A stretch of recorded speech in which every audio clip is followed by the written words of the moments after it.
Assalamualaikum warahmatullahi wabarakatuh. Halo Civitas Man 1 Bekasi. Kali ini OSIS Man 1 Bekasi bersama Eskul JMC berkolaborasi membuat podcast dengan segmen observasi obrolan satu Man 1 Bekasi. Dan podcast kali ini ada temanya nih Sobat Mantusi, yaitu buka suara, buka solusi. Nah, tapi saya nggak sendirian nih Sobat Mantusi.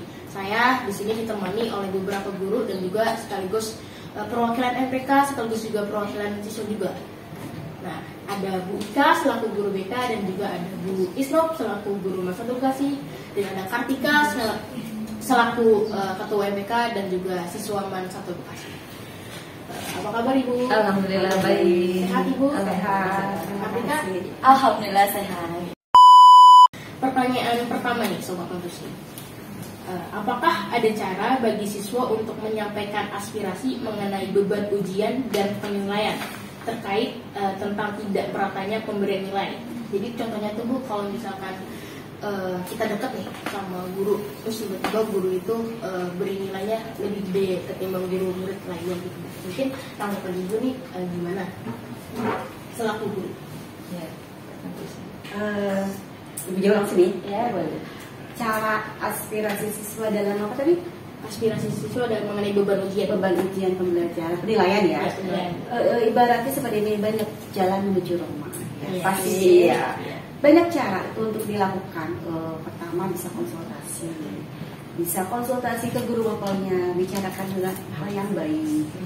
Terus bisa bicara dengan BK, dengan wali kelas, ada tahap-tahapannya. Tapi adapun pedoman penilaian memang sudah diatur dan sudah tertera di buku kurikulum 1 tahun pelajaran 2024-2025, di mana di situ adalah hasil dari tim pengembang kurikulum, dari bobot nilai, ketuntasan belajar, pedoman penilaian sudah ada. Jadi guru juga sudah mengetahui seperti apa. Jadi tidak ada lagi yang sebetulnya kedekatan atau apa. Bobot nilai itu sudah disepakati bersama, melewati rapat-rapat, melewati ketentuan dan sudah tertera di buku pedoman kurikulum. Jadi itu hanya prasangka. Yang penting kan yang membedakan adalah afektifnya seperti apa, kognitifnya seperti apa, keterampilan seperti apa, sudah tertera. Dan insya Allah guru-guru mansat itu profesional sesuai dengan ketentuan yang berlaku. Gitu ya. Bu, ya kalau Ibu menambahkan mungkin ada penilaian dari keaktifan ya Bu Isi di kelas, dari sikap, perilaku itu adanya bobot nilai untuk tambahan untuk guru dari kehadiran. Jadi ada nilai perilaku, ada nilai akademik, ada nilai sikap. Jadi antara 3 unsur ini, jadi ada yang tadi kata Bu Isnop, ada pola ya Bu Is, ya. Ada pola yang memang ada rumus tersendiri yang nanti hasilnya menjadi nilai rapor gitu. Berarti nggak ada tuh Bu yang kayak unsur-unsur Nggak ada.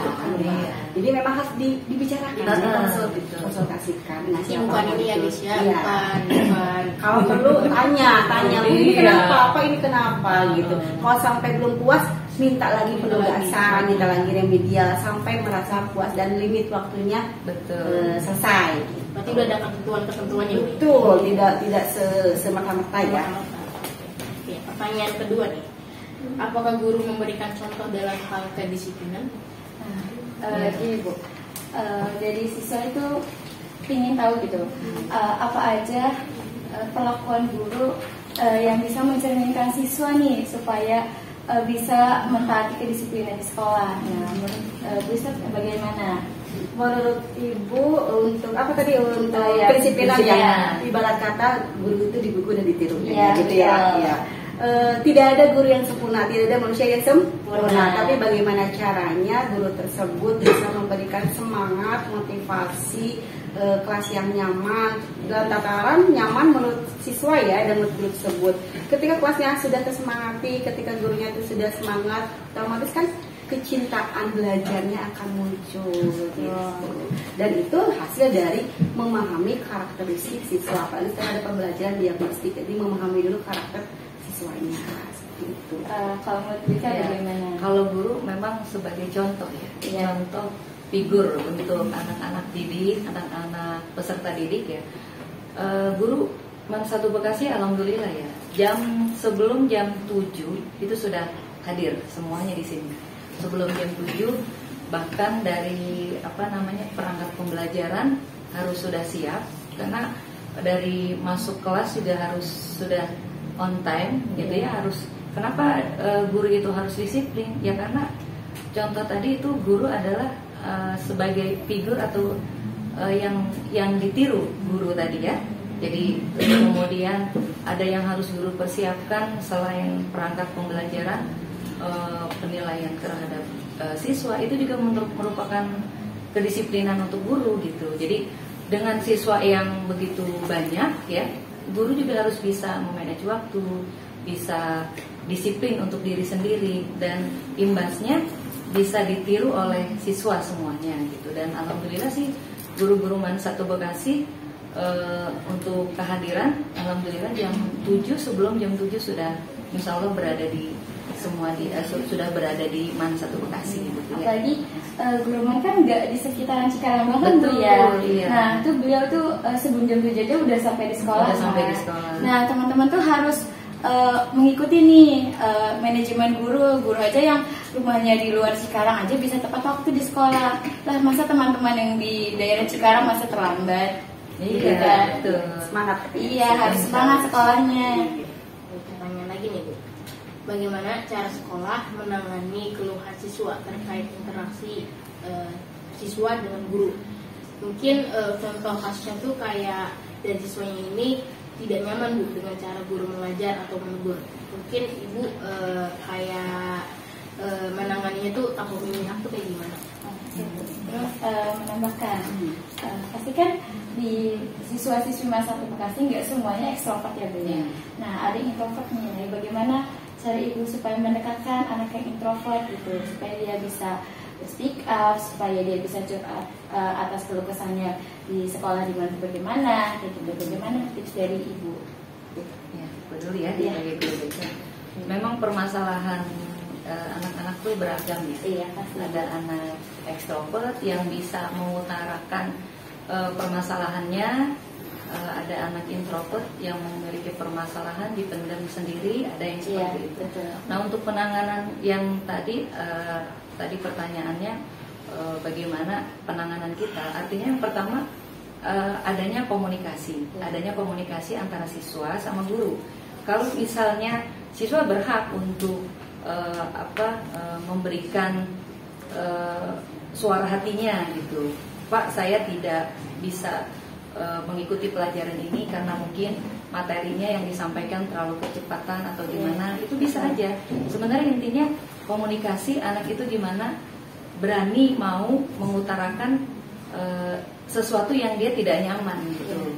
Intinya gitu. Itu, dan kalau misalnya anak-anak yang introvert mungkin dia punya keganjilan tapi dipendam, itu memang butuh pendekatan ya, butuh pendekatan.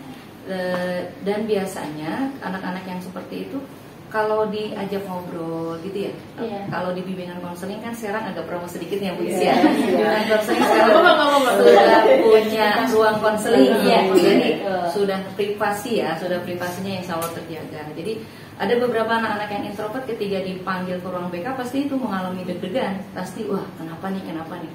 Padahal sebenarnya mengalami ya, padahal sebenarnya dia tuh tidak merasakan kalau sebenarnya dia tuh harus dibantu. Perlu adanya orang lain yang peduli sebenarnya terhadap permasalahannya. Terkadang anak tuh kurang menyadari diri tuh sebenarnya saya tuh harus butuh curhat gitu. Saya tuh harus butuh pendapat orang lain karena saya sendiri tidak bisa menangani hal ini sendiri gitu ya, butuh curhat. Kalau curhat itu kan nggak mesti permasalahan selesai, nggak mesti ada solusi, tapi paling tidak untuk mengutarakan isi hatinya cukup merasa lega ya gitu ya deh ya. Nah, seperti itu. Jadi penanganan memang selama ini sih ada beberapa siswa yang menyadari kalau dia punya permasalahan datang sendiri ke ruangan BK, tapi ada sendiri yang sebenarnya dia harus dibantu tapi masih harus dipanggil ke ruangan BK gitu. Jadi mungkin kalau untuk permasalahan yang sifatnya anak tidak suka dengan guru, dengan cara pengajaran, intinya mungkin adanya komunikasi antara siswa sama guru yang bersangkutan, atau mungkin butuh mediator untuk kurikulum kita. Jadi di situ adanya komunikasi antara siswa, guru dan yang terkait di dalamnya gitu. Mungkin seperti itu ya. Ya, kalau menurut Ibu bagaimana? Ya, betul, menambahkan selain komunikasi dengan guru, wali kelas, khususnya juga BK, mungkin dengan teman sejawat. Ibu juga mau promosikan MPKD yang tadi Bu Ika promosikan ya. Ibu mau promosikan MPK ya. Kemarin MPK sempat bikin kotak apa? Kotak aspirasi. Kotak aspirasi. Itu adalah salah satu cara untuk berkomunikasi yang bagi kaum introvert. Iya, betul. Introvert. Oh iya, maklum juga sih ya. Jadi bisa disimpan di kotak itu tanpa ada nama kan situ. Iya, jadi apapun cara, yang penting jangan terpendam, yang penting kita sudah mengungkapkan, walaupun tadi kata Bu Ika tidak ada solusi, tapi minimal terluapkan. Selama itu memang hal yang menuju kebaikan tujuan. Dan kita juga insya Allah sebagai guru, mau guru wali kelas, mau guru BK, mau guru MAPA atau apapun, berusaha untuk menerima itu, mengayomi dan memberikan ketenangan, walaupun tidak ada solusi, misalkan ketenangan supaya anak lebih giat lagi meningkatkan kualitas belajar. Ini untuk sobat Mantusin nih, siswi jangan pernah takut buat bilang ke guru ya, jangan mengusut. BK kalau BK welcome sekali. Apalagi kan sekarang BK udah ada ruang konseling sendiri. Iya, betul. Jangan takut, BK punya kode etik. Rahasia siswa. Yang terpenting jangan menyudutkan seseorang. Ya, yang terpenting jangan menyudutkan sesuatu. Yang penting kita hanya ingin berbicara hati dari ke hati supaya tujuan hal yang baik. Jadi kalau misalnya ini jangan dipendam-pendam sendiri ya. Betul. Nanti jerawatan. Iya. Kalau nunggu jerawatan nanti, mendingan diceritakan saja. Kalau bisa jerawatan kan butuh skincare Bu ya. Iya. Betul. Kan kalau ke BK gak bayar. Tinggal sama aja. Betul. Tinggal nyari ada Bu Ika nggak? Ini pertanyaan adil banget sih Bu. Apa tuh? Ini mungkin anak kelas 12 juga merasakan ini.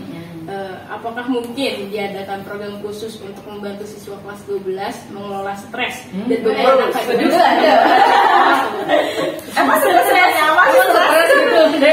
itu harusnya ini ngundang Bu itu dokter kesehatan gitu ya.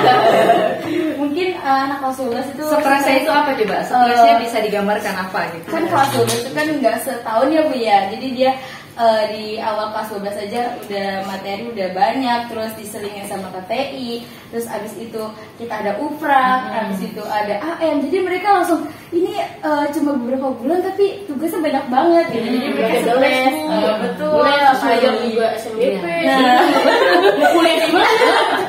Gimana guys? Itu tugasnya bukan ya itu tadi, memang jadi siswa sekarang anak muda nggak apa-apa, kalian berpusing-pusing sekarang, tapi nanti di masa yang kalian sudah lewati, insya Allah kamu sudah melewatinya, insya Allah pasti ada manfaatnya gitu ya. Kalau yang tadi stres ini mungkin tanda kutip ya, kalau dibilang stres itu berat deh, mungkin gimana gitu, mungkin tadi merasa tertekan, karena kalau stres itu kan dibilang sesuatu yang menekan yang di luar kemampuan, itu bisa dikatakan stres gitu ya. Bahkan kalau stres jangan sampai anak masuk tuh kasih hanya tugas, hanya KTI sampai stres gitu kan. Naudzubillah ya Bu. Jangan sampai. Apalagi saya potong ya. Kesannya itu sekolah 51 itu bikin stres gitu. Kan banyak yang happy-nya. Ketika kita project juga kita happy. Ketika ada euforia kita happy. Mungkin kayaknya stresnya itu mungkin merasa tertekan karena satu, banyak tugas. Terus kedua, ada organisasi, ada ekskul, apalagi yang ekskulnya lebih dari satu, lebih dari dua. Terus kemudian KTI sekarang harus selesai gitu kan. Belum lagi nanti sama guru BK ditanya mau kuliah kemana. Terus kalau udah kuliah di mana, persiapan UTBK tuh suka nggak suka, mau nggak mau ya memang harus dijalani. Satu coba dengan menyikapinya lebih positive thinking dan lebih menikmati semua alur proses pembelajaran di satu vokasi, agar kamu lebih lebih menjalaninya juga lebih ikhlas dan lebih enak gitu. Makanya tadi untuk penanganannya tadi ya manajemen waktunya, atur waktunya, dan atur waktu dari jam tidur, jam kapan mengerjakan tugas, dan jangan procrastinate namanya, menunda-nunda tugas dan menunda pekerjaan.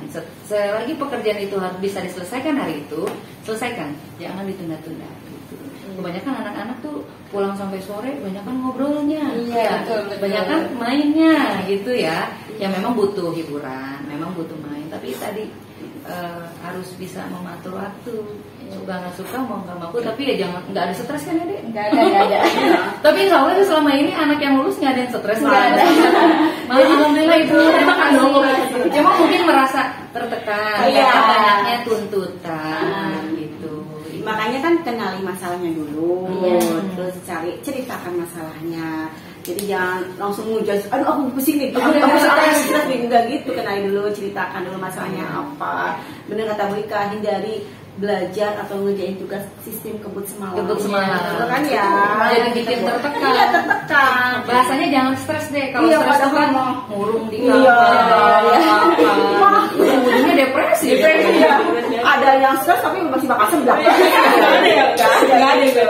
Tapi emang kita hidup tuh harus kayak gitu. Kayak kita juga guru ya. Betul. Mengerjakan SKP harus dari tanggal sekian Ada deadline.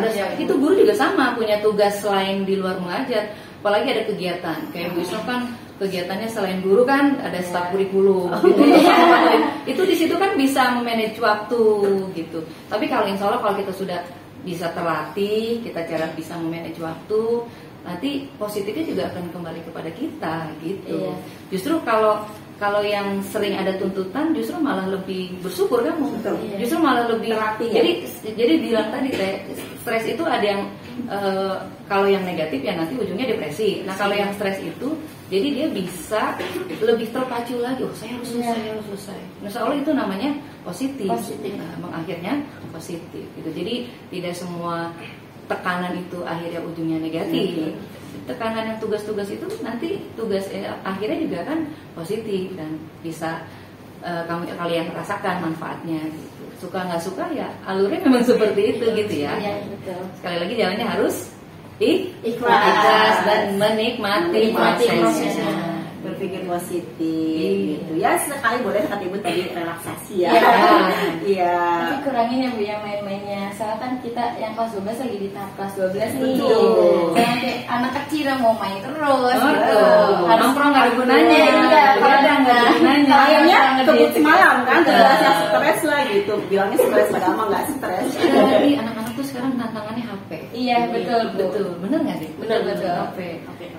Di rumah bukannya belajar, scrolling pertama lama-lama 1 jam 2 jam. Iya, kan selesai. Akhirnya malam lah, udah. Kerjaan tugasnya besok aja di sekolah. Tapi harus komitmen, harus bisa mengatur waktu, itu tantangannya memang. Betul. Terus di sini kan program khusus. Nah, setahu saya itu di kelas 12 bakal ada pelepasan kan Bu. Nah, jadi kayak teman-teman itu kegiatan paling besar itu nanti di pelepasan. Jadi itulah relaksasi dari kelas 12, penghujung kelas 12 itu pelepasan kan Bu. Tuh teman-teman. Ntar pelepasan takutnya dia Apa tuh deh? akhirnya selesai. Padahal mah baru menuju gerbang awal lagi. Iya, kehidupan sesungguhnya yang benar-benar akan merasakan bagaimana kriuk-kriuknya aja mulai menusuk realiti kehidupan tuh setelah kamu lulus dari mansa. Nah, berarti teman-teman, kayaknya kita harus kuat banget ini. Harus kuatkan mental ya. Untuk ada pelatih teman-teman di sekolah. Madrasah gitu. Iya. Sholat 5 waktu. Betul. Doanya kenceng, udah mantep dah. Teknik madrasah cerdas ceria. Asik, cerdas ceria. Oke nih Bu, untuk pesan-pesan buat anak-anak man, apalagi khususnya untuk kelas 12 nih Bu, yang mau menghujung akhir nih. Buat pesannya anak man dan juga anak kelas 12 nih yang sekarang. Ya, siapa dulu Bu? Ibu dulu. Ya, pesan untuk anak kelas 12 karena kalian kan sekarang sudah di penghujung di akhir menyelesaikan pendidikan ya di MAN 1 Bekasi.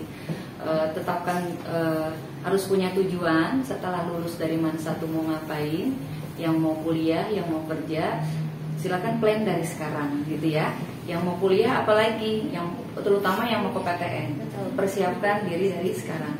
Dan pesan Ibu, nikmati prosesnya, jalani dengan ikhlas, dengan penuh komitmen, dan hidup ini sayang kalau untuk leha-leha ya. Betul. Karena hidup sekali hiduplah yang berarti, dan masa muda gunakanlah sebaik-baiknya, karena tidak terulang lagi kamu masa muda, lama-lama kamu akan menjadi tua. Nah, makanya gunakan waktu sebaik mungkin di masa muda.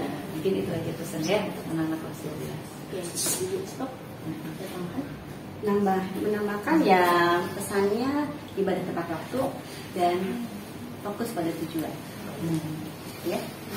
Karena ketika kita sudah paham tujuan hidup kita, sudah paham menghargai diri sendiri, semua akan muncul dengan nalurinya tersendiri gitu, dari hal A sampai hal Z ya, dari mulai komitmen, disiplin, kerja keras, motivasi, komit dan sebagainya, itu akan muncul dari nalurinya sendiri. Betul. Ketika kita punya tujuan dan keinginan. Semangat semua. Oke, mungkin teman-teman dengan podcast ini aspirasi teman-teman sudah terjawab semua. Terima kasih juga nih kepada Ibu Ika dan Sama-sama. yang sudah menyempatkan waktunya untuk datang dan mampir ke podcast observasi ini. Saya Adi Supriyanto Saputra, izin pamit undur diri. Wassalamualaikum warahmatullahi wabarakatuh. Waalaikumsalam warahmatullahi wabarakatuh.